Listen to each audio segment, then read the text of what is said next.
Bertemu semula dalam segmen cerita bersama saya Nixon Nyambar.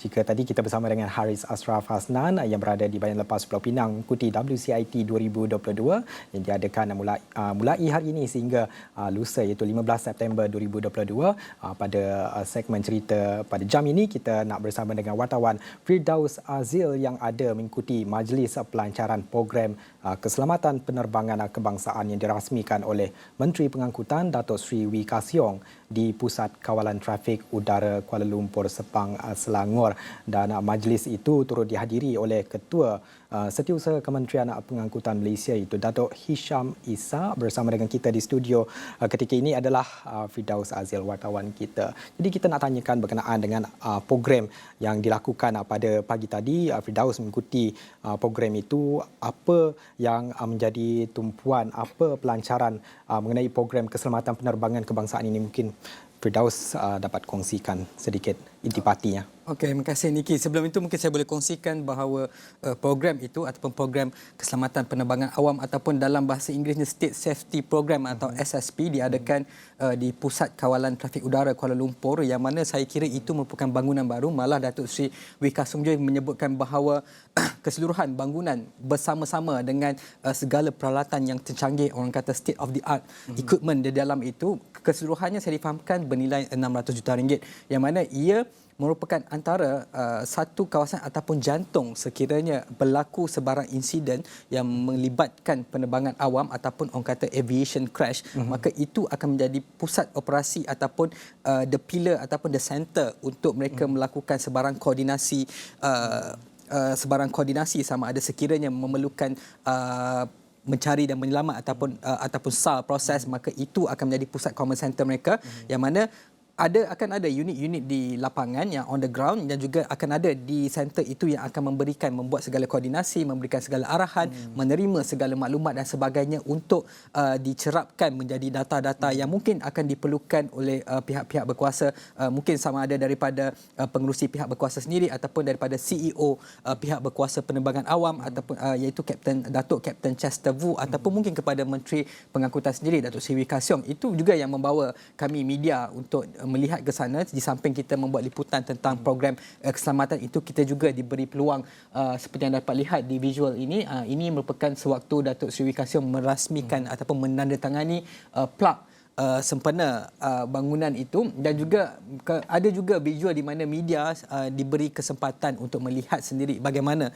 bilik kawalan itu berfungsi dan sebagainya. Jadi anda dapat lihat ada data-data. Jadi mungkin juga saya boleh kaitkan bahawa kebetulan walaupun kita seboleh-bolehnya kita ni nak meminta simpang sebarang insiden, tetapi 2 hari lepas juga kita difahamkan bagaimana kita membuat liputan bagaimana satu helikopter yang dikelolakan oleh Heli Outpost, kalau tak salah saya, ia merupakan syarikat penerbangan helikopter swasta, di mana insiden terjadi sehingga mengakibatkan kematian juru terbangnya. Maka di situ juga bagaimana Datuk Seri Wee Ka Siong mengaitkan bagaimana koordinasi ISS SAR itu dilakukan di pusat CAM ketika itu, dan bagaimana beliau mendapat maklumat dan sebagainya. Koordinasi itu yang menjadikan mengapa pusat sebegini amat penting. Dan juga kalau saya boleh kaitkan juga bagaimana bahawa program itu mungkin saya boleh kongsikan bahawa program itu ataupun sistem ini yang mana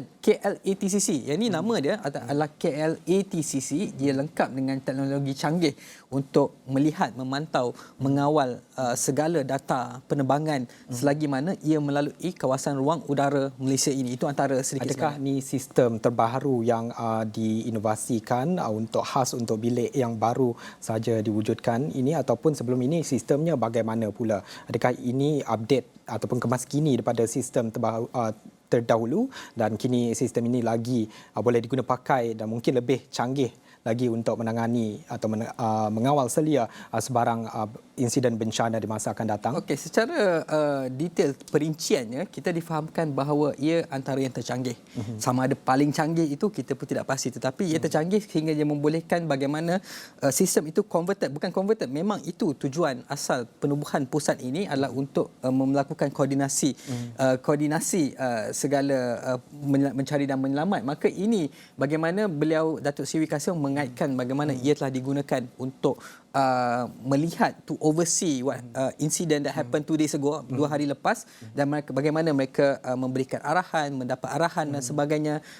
Itu saya kira antara yang orang kata patut juga menjadi mungkin sesuatu yang amat diperlukan, dan mungkin pada satu perspektif juga ia boleh dikatakan antara kebanggaan negara kita.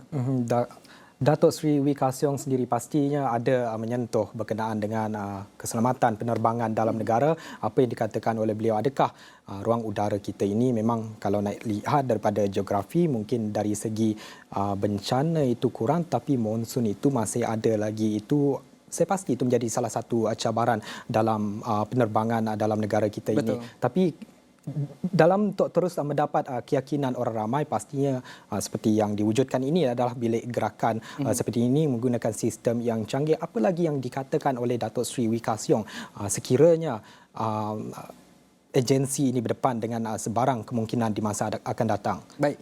Kita juga difahamkan bahawa Malaysia ini merupakan negara anggota untuk merupakan ahli majlis pertubuhan penerbangan awam antarabangsa ICAO untuk kali kelima. Malah difahamkan pada hujung bulan ini delegasi yang akan diketuai oleh Datuk Seri Wee Ka Siong sendiri akan pergi ke Kanada untuk menghadiri program berkaitan ICAO ini, dan juga untuk memastikan Malaysia masih kekal sebagai negara anggota untuk tahun ke-6. Dan sedikit sebanyak program SSP ini ataupun program keselamatan penerbangan awam ini antara yang telah dirangka sebahagian daripada usaha kerajaan Malaysia untuk memastikan negara Malaysia masih kekal terlibat ataupun menjadi ahli majlis anggota di dalam ICAO. Dan mungkin juga saya boleh kongsikan bagaimana Datuk Seri Wee Ka Siong mengatakan bahawa ini merupakan usaha kerajaan untuk memperkukuh aspek keselamatan dan perihal selamat dalam industri penerbangan awam negara, dan Malaysia sebagai sebuah negara anggota ICAO bertanggungjawab untuk membangunkan, melaksanakan program ini untuk memastikan pengoperasian penerbangan awam yang selamat, seperti Niki sebutkan tadi, bagaimana nak meyakinkan orang ramai bukan sahaja negara raya Malaysia tetapi juga di luar sana, kerana kita faham tidak lama lagi kita juga difahamkan bahawa sektor penerbangan ataupun sektor turism yang banyak bergantung kepada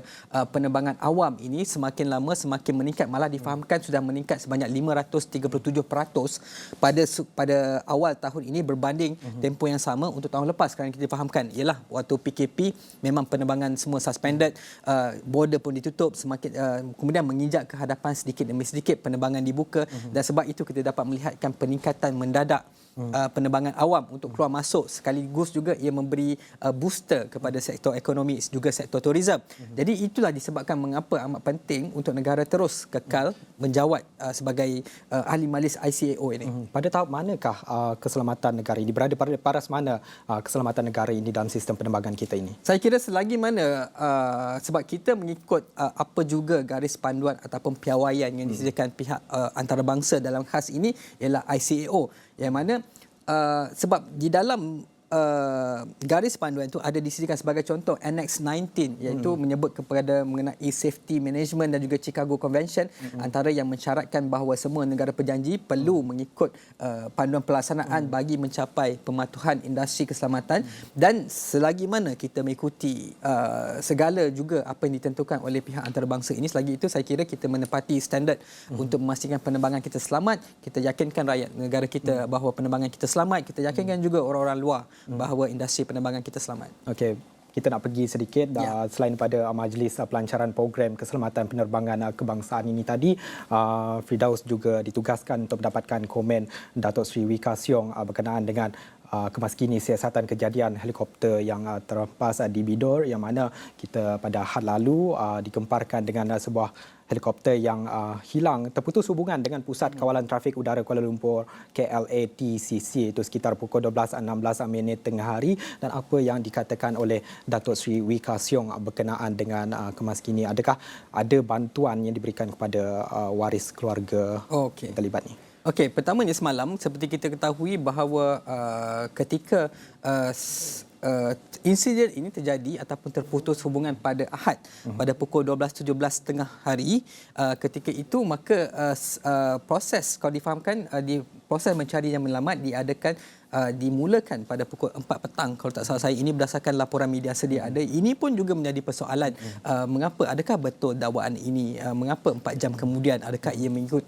convention, Chicago Convention dan sebagainya. Tetapi itu tolak tepi dahulu. Tetapi apa yang ingin mungkin ramai juga yang merasa keliru sama ada juruterbang itu ketika ditemui selamat ataupun tidak, masih hidup ataupun sudah meninggal dunia. Maka itu juga menjadi polemik semalam sewaktu kita menyampaikan. Kita kebanyakan media dia membuat laporan mengikut garis masa sebab dia bukan lagi macam dulu, katalah ada satu insiden hari ini sebagai contoh, ketika dahulu bagaimana mungkin berita pukul 8 baru keluar ataupun surat khabar mungkin surat depan esok pagi baru keluar. Kali ini apa juga yang terjadi, apa juga kenyataan, apa juga insiden, once kita dapat maklumat maka kita akan terus keluar. Itu adalah environment ataupun atmosphere media masa ini.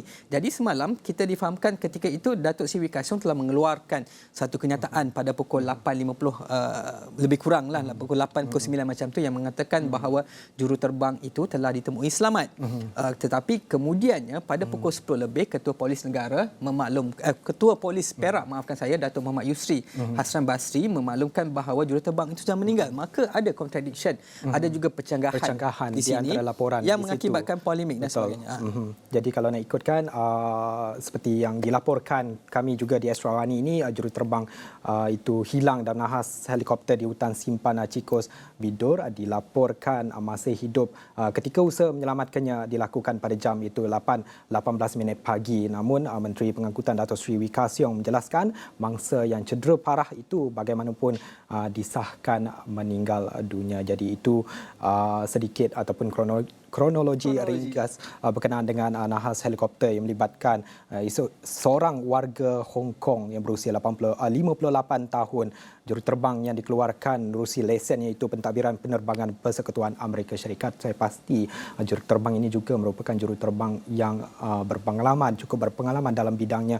Namun ini adalah nahas yang mungkin tidak dapat kita jangka, nahas yang mengejutkan kerana ia berlaku dalam negara dan lebih-lebih lagi dalam kawasan yang di bawah kawasan hutan simpan yang mungkin daripada geografinya adakah jauh daripada kawasan penduduk tempat tinggal?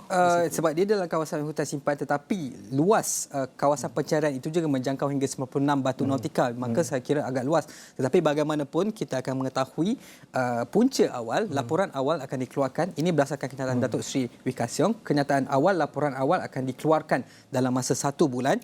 Kenyataan penuh ataupun laporan penuh akan dikeluarkan dalam masa setahun, selari dengan garis panduan yang disediakan oleh ICAO. Baik, terima kasih Firdaus Azil yang bercerita ataupun berkongsi berkenaan dengan Majlis Pelancaran Program Keselamatan Penerbangan Kebangsaan yang dirasmikan oleh Menteri Pengangkutan Datuk Seri Wee Ka Siong di Pusat Kawalan Trafik Udara Kuala Lumpur. Selain itu, Firdaus juga mengikuti komen daripada Datuk Seri Wee Ka Siong berkenaan dengan nahas yang berlaku baru-baru ini, iaitu pada Ahad helikopter hilang. Saya kira itu saja masa yang kita ada pada ketiga ini. Saya Nixon Nyambar. Selamat hormat. Kita jumpa lagi.